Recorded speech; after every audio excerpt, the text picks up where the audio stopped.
Hello, everybody, and welcome along to the Blue Monday post-game stream for Ipswich versus Fulham. Joe, do you have your sound on? I'm hearing myself back in your ears. I'm trying to sort it at the moment. Can come and join us, and please get your comments in on today's action at Portman Road, which has seen Ipswich very efficiently leaving the Carabao Cup, EFL Cup in the third round to Premier League. Fulham 1-0 in this one. Mitrovic with the only goal. With me, and hopefully sounding beautiful and clear, is Joe Fez. Joe, how are things your end? Yeah, good. I think I've just sorted out my technical issues I was just having there. Beautiful, Joe. If you could just pull your mouthpiece down ever so slightly, then we will commence. Please get your comments, get your questions, get your thoughts in on today's game. We will do exactly the same, and we will take as many of your questions as we can do. That is Dennis, good evening, and James, good evening. Questions, Bit says very efficiently. Indeed. So that is now a EFL trophy defeat and a Carabao Cup defeat. Anyway, Joe, let's have a look at these teams. If I bring up the split screen and I've done everything properly, you will see the Ipswich team. Joe, I'll just go through the team. That might even be my end, actually. If that sound goes now, that's my end. And I apologise profusely, Joe. And it's gone. It was my... Oh, no, it's there. It's still there. Never mind. Hopefully you can all hear everything okay and nothing coming back. Joe, right. This Ipswich team here. So Cornell in goal, Kenlock, Wilson, and Ciala Danassian is the back four. Dazelle in front of them with, well, SofaScore got that the wrong way around as usual. Nolan slightly to his left and Hughes slightly to his right. Dobra down the left, Edwards down the right, Hawkins up front. So we have four starters from the game against Wigan: and Ciala, Wilson, Dazelle. Nolan, give me your thoughts on that team and why Lambert selected it, Joe.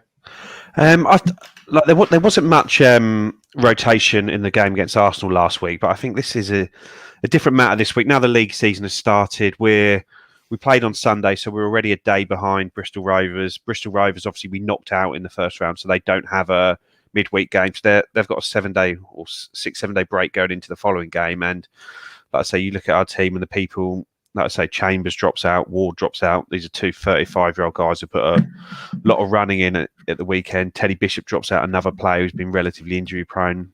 Freddie Sears, Alan Judge, both the wrong side of 30. And then Aaron Drinan is the one who is injured. So basically all the 30-year-olds plus Teddy Bishop dropped out the side plus the keeper. So I think it was to be expected, and I didn't have any complaints with the team. I was delighted to see Flynn Downs back on the bench. We'll come to him, Joe, when we get to his entrance in the second half. You've stolen my thunder a little bit. There on the bench, you can see Holy, Chambers, Bishop, Downs, Judge, Norwood, Sears, all one would argue first team players there. Let's have a little look at this Fulham team, Joe, because it's safe to say in the privacy of our lovely WhatsApp group, I was a little bit concerned when I saw this come through, having seen, I don't know, teams like Reading play 9 academy graduates last night. So for a bit of context here, Fulham lining up, Areola in goal, who's just coming on loan from PSG. Football manager legend. Absolutely, and female body part legend, apparently by name. Tete has just arrived from Lyon, who were in the Champions League semi-finals. Adoy played right back mainly for Fulham last season. Lemarchand was, I'm sure, 15 million quid at one point. Robinson was one of the better Wigan players in a good, upwardly mobile Championship team. Lamine signed for AC Milan in January. But for a medical, yeah. Lamine has just come on loan from Southampton. Anguissa, they turned down 20 million euros from Villarreal. Knockaert has bossed the Championship with Brighton. Reed has bossed the Championship with Bristol City and Fulham as well.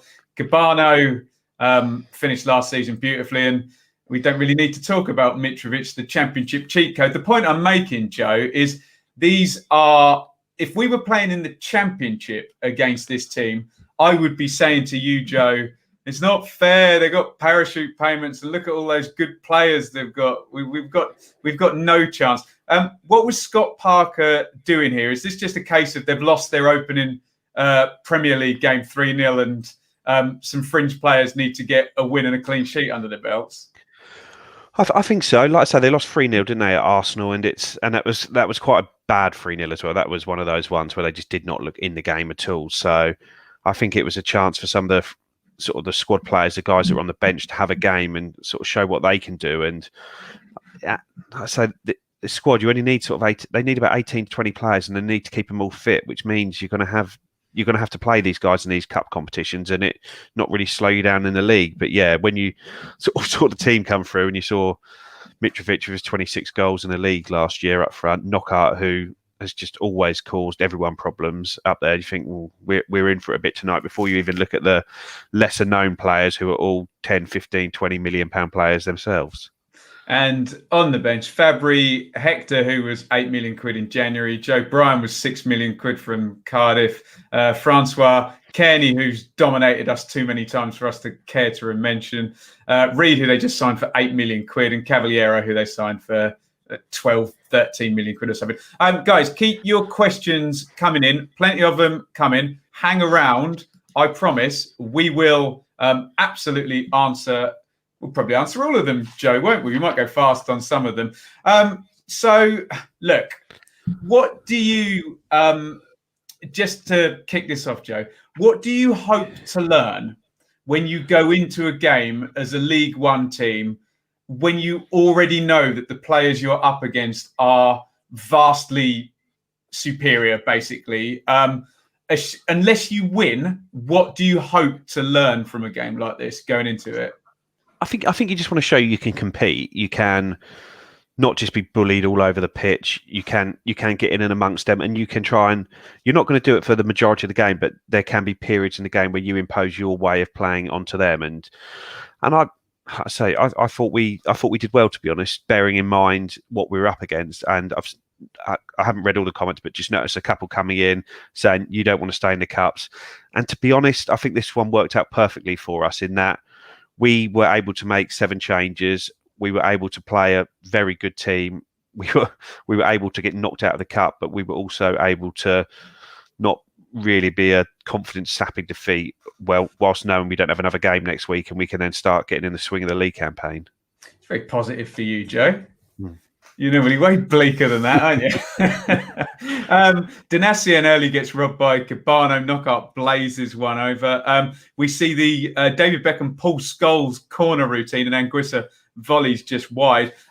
Ipswich do have an effort after a fashion when Edwards gets down the right hand side, and Hawkins is kind of there with Adoy, and it trickles just wide. Knockaert curls one over. And on when am I going to get my goal, Joe? What minute was the goal, Joe? 37, somewhere around there. 37, was it? Let me just bring the other screen up. Forgive me, ladies and gentlemen. Well, there you go, 38. So we are indeed up to the goal. But Joe, up until then, look, loads and loads of territory for Fulham, loads of possession, shots on goal without necessarily creating big chances at that stage. But as you said, you're in the game. Take me through this goal because, I'll get your view on it. Is this just League One players versus Premier League players, essentially? Or was it eminently preventable? There's a big ball switch of play, which essentially gives them the overload early in the move. And then Kenny Tete comes down the line. I've got the still for you, Joe, that you sent me. Because Tete has gone down the right, Knockaert makes a sprint into the centre of the box. You can see him there in the middle of the picture. And then the back four, well, Nolan's gone to close down, which leaves Kenlock doing essentially nothing. Wilson has left Nsiala with Knockaert in front of him and Mitrovic behind him. Donacien has now got Cabano running behind him and Mitrovic in front of him. So, dare I say, we laugh at stories about Roy Hodgson getting his back four to hold a bit of rope and practice moving from one side of the pitch to the other. But might that have helped in this situation, Joe? And what's your view on this goal? I think it's a difficult one because it was just a good team scoring a good goal. In reality, there's obviously it is a good cross and a good head. I'll give you that. Yeah. There's obviously areas sort of in the goal where you could do better, but ultimately we're trying to play a new style which involves our fullbacks being pushed up the pitch. When that guy in the corner of the pitch and we're pressing them manages to ping that crossfield ball across, Kenlock is out of the game, Donashian is out of the game, so they're chasing back, and then sort of Nolan does well. He's a midfielder that gets across. He gets across, but then probably could do put a bit more pressure on the ball. He doesn't really get close enough to it. And then for me, I think Wilson is ball watching, and he doesn't sort of track the runners. I think because like Mitrovic does beat Enciala for the header. Sorry, beats Donashian for the header. But when you there's another image that I had where Donashian is 15 yards behind Mitrovic. Well, Tetty's close to crossing, so Donashian doesn't get back, and he isn't able to get back and get set because he's too far out of position because he's up there pressing. So I do think that between Enciala and Wilson, I think your two centre backs, that one of those has got to be picking up. Joe, we don't know what's been said though, do we? Because if I'm Wilson and Enciala hasn't shouted drop off. Because on the surface of it, Wilson, his position is not terrible. However, he's marking space and there's two men behind him. So assuming that nothing has been said, we can kind of give Wilson a pass. However, you would hope as the more experienced centre-half, he would have a vague eye on what's going on behind him. But we do need, it is easy to overdo these things sometimes, isn't it? And it is a good cross, and it is the best striker in the Championship, bar none, from last season, smashing in another header. Yeah, like I say, ultimately it's a good goal, and we've tried to press them, and they've played their way out of the press with a long crossfield ball, and they've got pace and sort of numbers up the pitch, and they've managed to take advantage of it and score a goal. So I don't think you're going to have many teams that we play on a week-to-week basis in League One who are able to have the ball in literally by the corner flag and have it in our net within sort of 8 seconds. It's just... put that quality of crossing with that quality of header with the two wide players also bombing into the box at the same time. It's just a decent goal from a sort of a good team, isn't it? Keep your comments coming in. We will get through to them as soon as we possibly can. So the numbers say, Joe, maybe your eye test didn't. The numbers say a bit of a chasing at half time. It's sort of 70% possession and 3 big chances to 0 and 13 shots to 2 or something. At this point, are you all in on this team selection, or do you start to think about Chambers, Judge, Bishop, Downs, or do you just say, look, we go with what we got, and if we get knocked out, we get knocked out?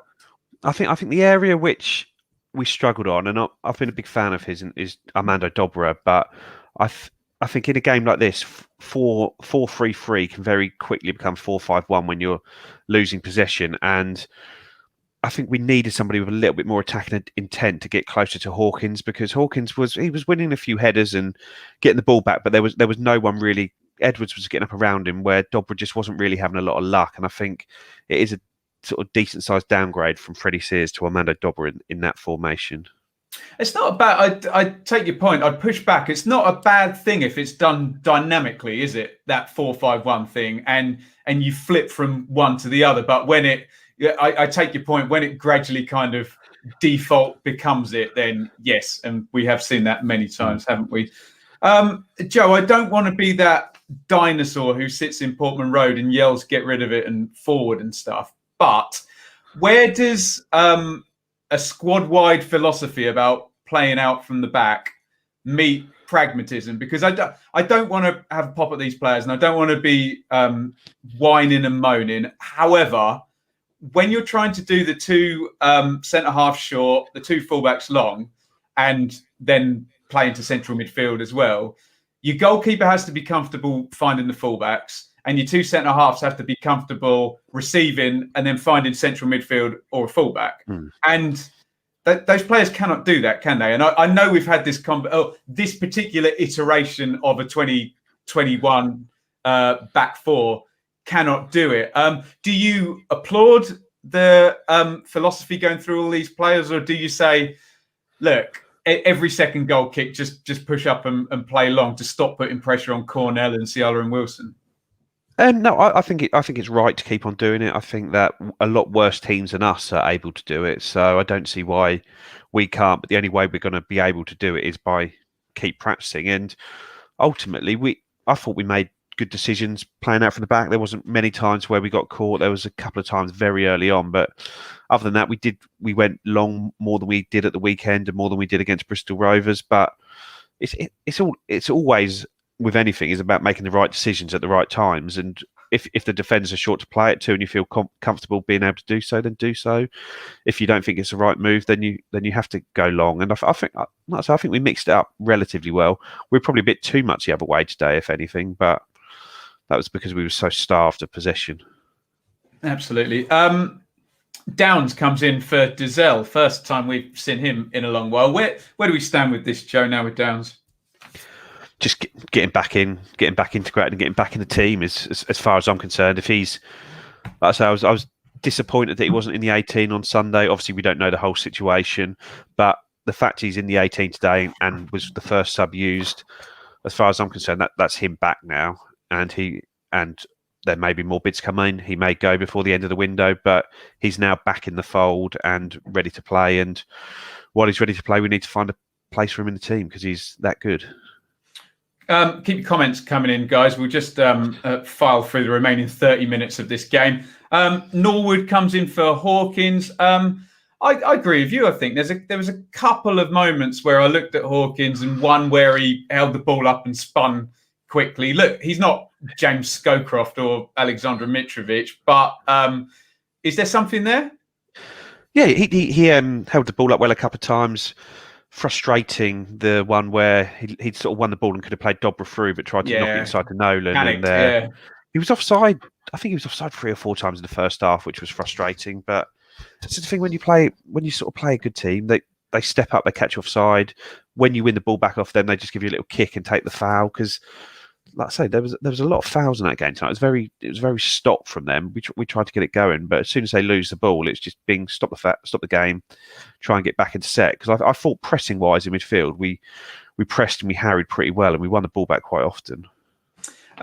Final sub was Judge in for Nolan, and just one more iteration of Alan Judge at Ipswich playing a left-sided central midfield role. Do you fancy that, Joe? He's done it a couple of times in pre-season, but even like tonight, he sort of got involved. And I know it never really turned into a chance, but the one where Edwards got away on the left at the end was Judge playing him in for that. So he's a good enough footballer to do so. It's just the positional discipline. But at that point, we were sort of trying to chase the game a little bit. You do need to take a couple of chances, and maybe him coming on there is that chance. So the game ends 1-0, Joe. Let's just do the numbers. Then we will go to your comments. If you're watching on Twitter or YouTube, please get your comments in. We'll answer as many as possible. And if you would be so kind as to support us, you can do so on Super Chat on YouTube. Every little helps. So, Joe, the numbers here, 69% possession Fulham, 15 shots to 5, 6 on target to 1. 8 corners to 2.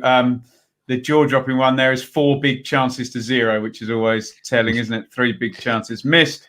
16 fouls from Fulham, though. I know they competed, didn't they? 6. That's such an Ipswich fan thing to say. If we'd done that, I'd have said, "Oh, we gave away too many fouls." If the other team does it, I say they're competitive, don't I? Before anyone comments on me saying that. 671 passes. Often, look, we don't go 100% on the numbers. We don't go 100% on the eye test. The numbers say that's a bit of a hiding, don't they? What does your eye test say, and where does your eye test and those numbers meet, Joe? I think Fulham were the better side and deserved the win. I think 1-0 was probably a fair result, a one goal win. Maybe looking at those makes it look like we got away with it a little bit, but the only real decent chance I thought they had was the one where Cornell made that brilliant double save. So when you look at the 4 big chances, 2 of them might have been 2 of the big chances. 2 of them in 1 second. Yeah. So, but I'd say that they deserved to win. They were better than us, but I thought we we definitely competed. We played our game against them, which is important, rather than sort of playing, sort of trying to do something else, trying to go long as and when. But so I come away from it thinking, yeah, we're going in the right direction. We've made 7 changes, but we still look like the team that tried to play at the weekend, tried to play the game before that, as opposed to last season where 7 changes generally meant a change of shape, change of style, change of play.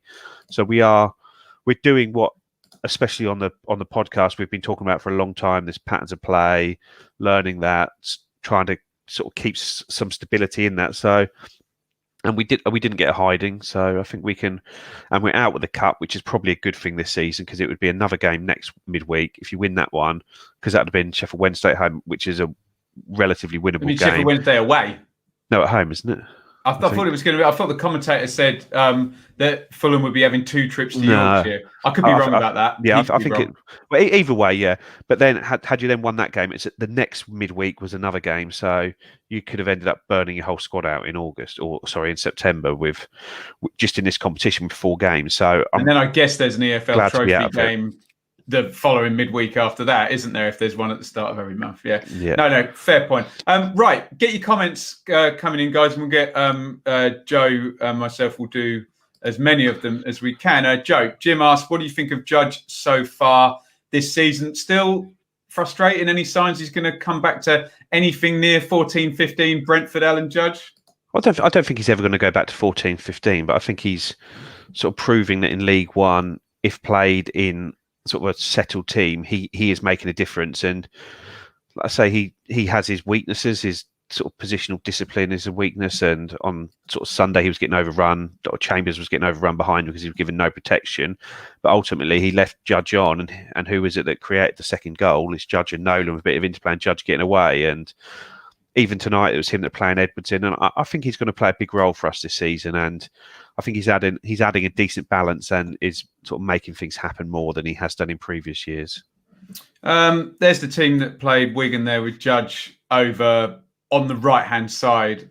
So perhaps that's what we see, which does parlay quite nicely. This question is not planted, being it's from Mikey, who's on the pod team. However, we'll read it anyway. Norwood or Hawkins on Saturday if Drinan is injured? And generally speaking, Joe, how close do you think Norwood is to starting? Well, he played the full 45 minutes on Sunday, didn't he? Which makes you think he should be good for at least an hour. But whoever starts, they're not going to make 90 minutes out of those two. But for me, I'd go Norwood because I think he's got more goal threat. And this season, if we want to get promoted, we're going to need, between our strikers, between Norwood, Hawkins and Drinan, to score 20 goals between them. And Norwood is the one of those 3 who can put the ball in the back of net. So I think it's important we get him playing if he's fit. HCH says Edwards man the match for Town. Robinson looked good for Fulham. Lee says, as a Blades fan, I really don't think Town need more games than necessary. League One is bloody hard to get out of. And this season even more so, isn't it? Evening to FPL Tractor. Did the system look good? That's Jim again. Broad question, but good question, Joe. And I'll add to that. Is it starting to settle squad-wise? I think so. You can see what we're trying to do. We try and work it through them, and if we don't, we try and get the ball to Giselle, who can ping a ball out to the left back or the right back. And one diagonal he played from right to left. If David Diamond was watching, he would have yelled "ping" or shouted something as it was in the air. But we've said that many times, haven't we? He just finds that ball, and he's the one that if we can't play through them, then we go that way and we try and go around them. And we are consistent in what we're trying to do. And today was a very different challenge, and it was more of a 4-5-1 than a 4-3-3. But that's because we were up against a sort of a good team that likes to hold possession. I think, Joe, as well, kind of conversely, with a deep-lying playmaker in a team, I think when the other parts of that team actually improve around the playmaker can, in a way, be more influential because they can make more space for them. You can actually use them more, knowing that if you use like a Brentford as an example, where Christian Norgard does that, well, they know when they move Rico Henry and Josh De Silva forward, that's a threat, and that makes more space for the playmaker. Do you know what I mean? So maybe as the team improves, he individually will actually get more space and be able to do a little bit more. Bit says, first half looked cagey, lots of press from Fulham and plenty of misplaced balls, letting them in. Second half more settled, chasing shadows at time, but a little better on the ball. Thought the team was a sensible pick. HCH says Norwood over Hawkins. Birthday boy was odds on to score tonight. I don't know who that is, Joe. Do you? Mitrovic. Mitro was. He's only 26 as well. Look Had a tough paper round in Sarajevo. Tough Serbian upbringing, yeah. Uber ITFC says Dazelle has stepped up. This season could be massive for him. Downs will need to fight hard to win back the shirt in that position. Well, need to maybe prefer Downs as a number 8. How many games at the moment, Joe, at this moment in time, are you forecasting Dazelle without injury will play? I think nearly every game I think he's going to need to play, isn't he? Because, I'd say, if we want to play the way we're playing, we need a pass like that. If we're having to stop playing Dazelle and start playing Scouse in that role, it's because something's gone wrong. So, fingers crossed, Dazelle is the guy with the shirt and he keeps it all season. Keep comments coming in, guys. Please hit the like button, hit subscribe if you're watching over on YouTube. As well, Simo says, Brum about to reveal a new striker. Jackson, well, hold your thoughts on the comment thread there, because I don't think it is Jackson. Andy adds, we did okay tonight. Fulham were very sloppy in possession. Shame we couldn't capitalise. Paul says, thought after Janoy's minute 1 goof, yes, he let Cabano in, didn't he? We were going to get totally stuffed. But they did in the end, okay, without creating much at all. Talk about Donacien for me, Joe. I think, was it you who said on the pod, kind of physically decent, good enough at defending. He's not Max Aarons, dare I say, from up the road, but doesn't often let you down in defensive mode. No, he does okay. He's a good enough defender, and he did a few pieces of decent defending. But ultimately, this season, if we want to play the way we're trying to play, our fullbacks have got to offer more going up the pitch, and I don't think he's got the capability to do that. So he's very much a reserve, unfortunately. Holding place for Mr. Kane Vincent Young. Yes, Rich of our parish says Scott Hogan just announced for Birmingham. Jackson staying put, I guess.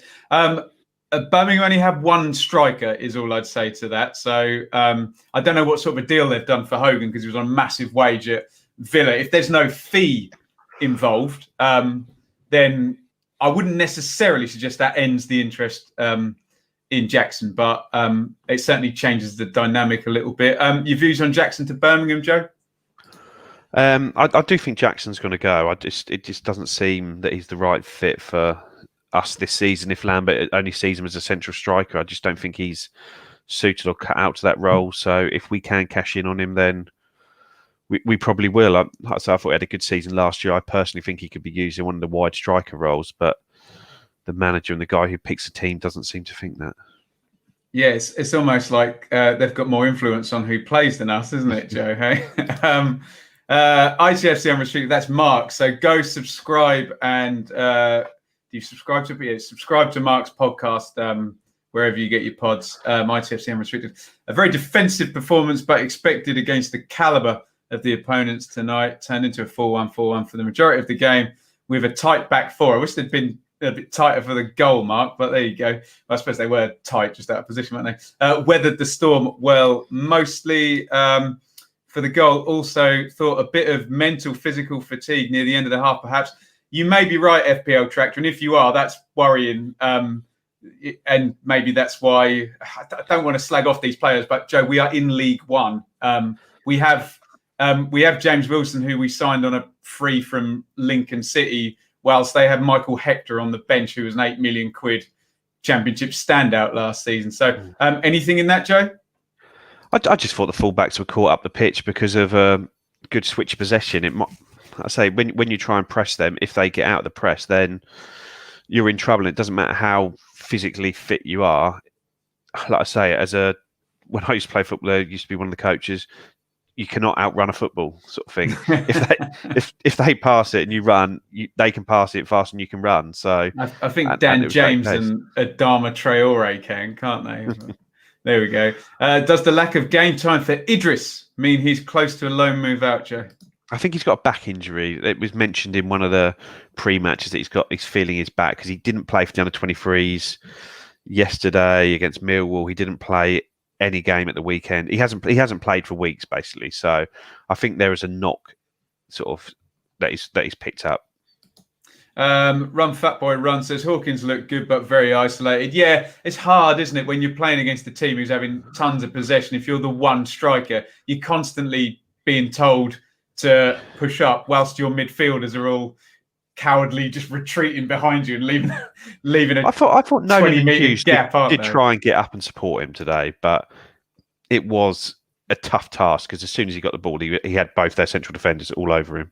And you made the point as well, Joe, when you get that 4-5-1 type defensive shape, he needed the wide players to come narrow closer to him. Else, you're right, it was just going to be Nolan and Hughes. We didn't mention Joe. Hughes actually had a pretty opened up nicely for him just before half time, and he slashed that one wide. I thought he would have at least hit the target there. One of our best chances come from playing out in the second half, and when done right, it really does open teams up. Done selectively, and it's a weapon. There you go.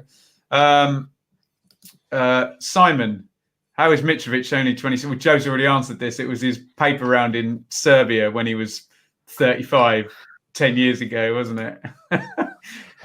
You can see the drop in quality when Kenlock and Danassian are in the side compared to Vincent Young, Chambers, Ward at the back.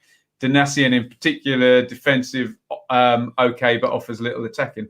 I promise we didn't read that before we said exactly the same thing about 5 minutes ago, but agree. Andy asked, would you start Flynn on Saturday? We've seen, I don't know, people like Ben Rama and Carlin Grant just be injured and nowhere near their squads because they don't want to lose out on the transfer fee. You've been fairly staunch in your opinion, Joe, that it's 2 or 3 million quid. What are we losing out on? So do you start him on Saturday? Personally, even though I still think he's our best midfielder, Dazzel's got to play. Nolan was man of the match on Sunday for me, personally. And Teddy Bishop scored the goal and was the official the Sky man of the match. And I don't think you could drop either Nolan or Bishop after Sunday's game. If you're talking about keeping the shirt, well, they've played well when they've had the shirt, and we're getting into the season now. So I think it's a chance in that role down to us to earn his sort of place back in by making substitute appearances like tonight, when I thought he did well when he came on tonight. So personally, I'd keep the same midfield three. Yeah, Joe, did the person who picked the Sky man in the match know that you regularly pick the man in the match in the hospitality boxes? So I would be listening to yours, not theirs, especially if it wasn't Don Goodman, was it?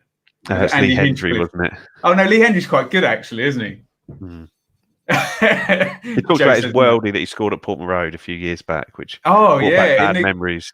In the game where Luke Nillis, oh God, that was awful, wasn't it? It was that same game, wasn't it? Dear me. Where are we looking? Is Hawkins picked ahead of Norwood a hint about who will play Saturday? I'm not so sure it is it, Joe? I think it was more about this game than Saturday's game, wasn't it? Yeah, possibly. But like I say, we'll find out on Saturday. But it wouldn't surprise me if Norwood is the one that starts Saturday. Same as last season, stats are bad, one shot on target. Well, what I would say to that, Graham, is the context is very different when you have one shot on target against Fulham when you have no possession. But I do take your point that last season when, like we said many times on the pod, Joe, you're playing 4 League One games and only having one shot on target, then yes, that. And I think we've shown in the Wigan, Bristol Rovers and the Arsenal under 21s games that we are creating many more chances this season than we were last year, where, as Graham says, there was often games where it's one shot on target, 2 half chances, like creating nothing. So I think we are creating better chances now. And this game is like, when I posed you that question at the start, Joe, about what do you hope to learn? This game is an outlier. There is no player in League One as good as probably, I reckon, what can I can say all of those Fulham players. Do you know what I mean? Yeah. There is no League One player gets into that Fulham probably squad, do they? So it is a bit of an outlier, but I do take. And if you're a side like, for example, like Rotherham, where you base your game on set pieces, being tough to beat, then you might give them a chance. But when you want to go up and play against a better team at their own game, you're going to struggle big time. HCH says, not sure if Downs has shown enough tonight if the players are, quote, keeping the shirt. That's not an unreasonable argument that Downs starts on the bench on the basis others have done more and, works his way in well. Steve Parish has his calculator out and does his number crunching, yes? Yeah, that's what I do for this weekend. Okay. Ashley, in general, I like the makeup of the squad. It's still a bit bloated, isn't it, Joe? And what we've seen, this is the thing, Joe. I do Q&As and stuff, and people say, would you take this player at Ipswich? And I'm like, I wouldn't take anyone at Ipswich until about 20% of the squad has been kind of slimmed down. But there you go.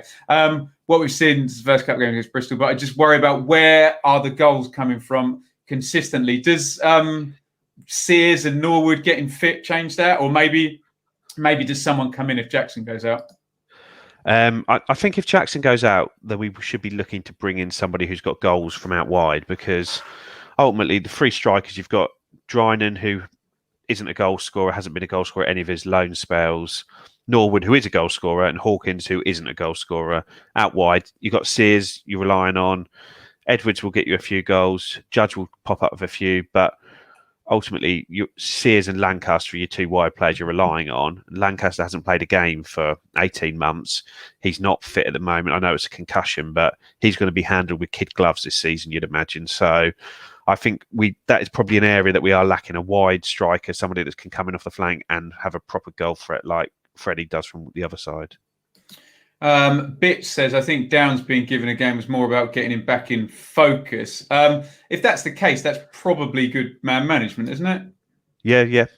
I'd say we just need to get him back in by hook or by crook, and he's now back in, so he should be on the bench at least on Saturday. Ginger Eagle didn't enjoy the game by the looks of it, so we'll move across from that. If Sears is the first choice as wide forward, Edwards or Lancaster as the other. So, you've got one space and Sears takes it. Do you play? I think you've just kind of answered that on your protection of Lancaster, right, Joe? Yeah, or Judge as well out there. I think you want to go one of Sears or Lancaster with one of Edwards or Judge. So you've got one effectively striker out wide and one midfielder out there. So you've got the sort of goal threat. Will Kenlock ever make this grade? We've had this with Kenlock as we've gone from mid-table from Championship to lower Championship to is he a League One player? And I'm not sure he does he, Joe, sadly? He's still got another year on his deal, but I think Kenlock just is what he is, really, isn't he? It's almost a throwback player from the 80s or 90s. That's where a really good point. You just have someone who's in your squad and he's your reserve left back, and he might play 50 games over 6 seasons, where you don't really get players like that these days that are just long-term reserves and will play as and when they need to play. And to your point, Joe, when fullbacks didn't do half the stuff that they do today, do you know what I mean? Where they're quite sophisticated footballers, whereas Kenlock, it's kind of like, when you hear Gary Neville talking about coming through at Man United, it was, look, if the other guy goes forward, you stay back and tuck in, double up with your midfielder in front. You can go forward if the other guy's back, and that's your fullback's job. Play the channel, play inside the centre midfield if you can, and never give the ball away, basically. That's the... I don't think he ever really lets us down. I just think he's not quite good enough to push on. And I think he is what he is now, and he'll be, like Ward will probably leave at the end of the season when he's 36, and somebody will come in and still be ahead of him, and he'll remain the backup. And we're probably the best club he'll ever play for. And this is Colm, who I know is a Fulham fan. I thought the two centre-halves did okay against Mitro, apart from the goal. Knockout couldn't hit a barn door, and Ipswich need a new cameraman. Yes, everyone's loving their I follow style coverage here. Last one then, Joe. Does the team take positives out of tonight? Despite the loss, we were by no means out of depth, overmatched, yes, but not too bad given the opposition. I think that's kind of paraphrased your view on it, Joe, hasn't it? Yeah. Like, the positive we take is that we're not in the cup next week. and we haven't been humiliated. No one got injured. And no one really. I wouldn't. I think probably the only player who I'd say probably didn't do himself justice was probably Armando Dobra, that probably had a chance tonight to try and do something and wasn't able to. And admittedly, he's up against Kenny Tete and tried to run round him a few times and didn't get much luck. But ultimately, you look through the team. Cornell, he's distributed it well. He's made a couple of good saves. No chance with the goal. Donatian's done fine. Kenlock's done fine. The two centre backs have played well generally, I'd say. Dazell's moved the ball about well. Hughes has got more involved than he has been in some time. Nolan's done well. Hawkins has got a good run out, and Edwards has done okay. So ultimately, everyone's done okay. No one's picked up a knock that we're aware of yet. Downs is back in the team. We're out of the cup, which normally I'm one that always wants to stay in and play your best team, but this season is just such a freak, and we've made a lot of changes, and we haven't looked as though we're a different team or a different setup. It looked quite seamless from the last game. We'll just take one more from Karen because we haven't spoken about the keepers. Does Cornell start on Saturday after an excellent performance tonight? We were against rotatey goalkeepers last season. I'm thinking you're going to say Holy starts on Saturday, Joe. Well, Holy's kept 2 clean sheets in his 2 games this season, so I don't think he can be dropped. I do quite like what I've seen of Cornell. I think he does distribute the ball well, and I think maybe long term he does become the number 1. But ultimately, at the moment he's the cup keeper. Holy is the league keeper, and until Holy makes mistakes, which hopefully he doesn't do, he's got to stay in the team. There's the embryonic, as I'm supposed to say, league table there with Ipswich in 5th. Bristol Rovers, you'll see in the middle of the table there, having drawn their first game, Joe. So context is king, isn't it? And a win on Saturday, and this all gets brushed under the carpet, the League Cup for another year, and we're all happy, right? Yep, the league. It's all about the league this year, and while beating Bristol, I say while it's you want to lose to the right teams in the cup competitions, losing to Arsenal under 21s because that was still pre-season. That sort of got brushed under the carpet a little bit, but losing to Fulham, there's no shame in that. Getting knocked out by better teams when you play okay is fine, and hopefully the draws that we get in the other cup competitions allow that to happen. Cool. Right. I think that's just about done us here. Thank you, everybody. Before you go, please hit the like button, follow on Twitter, thumbs up everywhere, and subscribe on YouTube. There will now be no midweek game next week. So, Joe, we might be back with a Q&A type show or something of that nature next midweek. We will figure that out as we go, and we will be back as ever with the podcast. Remember, this year we're just streamlining a little bit on the podcast, so the only audio show you'll get each week is the Blue Monday podcast, which will drop on a Monday, and we'll try and do something live here on YouTube, as that seems to be the way the world is going. As Joe says his final word, please let us know if you want a shout out in the comments, and we'll give you a shout out before we go. Joe, are you positive about Saturday? I think so. Bristol Rovers, they made only 2 changes from the team we beat 3-0 at Sunderland last week, one of which was the keeper. So we beat their effectively best team sort of 2 weeks ago. There's no reason why we shouldn't go there and beat them again. So hopefully we can do that and just get on top of them and sort of get another 3 points on the board. Tremendous. Let's hope so. Shout out to HCH there. Who's on this week's pod, Ben? That would require me to know, Richard. If you comment in and tell me, then, because I can't remember. Who is it? Is it you, Joe? Or is it Richard? I think it's me, Rich, and Seb for some reason. But I don't know. So Joe said that. We think it's Rich. I got a million things on this screen going in front of me at once. I can't remember, can I? And I'm drinking as well. So shout out to Ashley there. Correct, Joe. Well done. You are teacher's pet. You win Richard's gold star there. So you can see Richard, Joe, and Seb, an excellent front 3 there on this week's pod. And we will be back likely. Well, it'll probably be myself and you, Joe, or myself and Richard for a a Q&A stream next week. Bearing in mind your internet will not go down like other members of the pods may, however brilliant they are on camera. Right, before I completely bury myself anymore, say goodbye, Joe. See you later, guys. Thanks for all the comments again. And I will echo that. Thank you for tuning in. It's great. We've done 45 minutes on this. It's all very late. I'm burning up in my room here with all the windows shut and the lights on. So we will see you very soon. Blue Monday podcast early this Monday morning, and then likely a Q&A show one evening next week. Thank you for watching, and we will see you soon.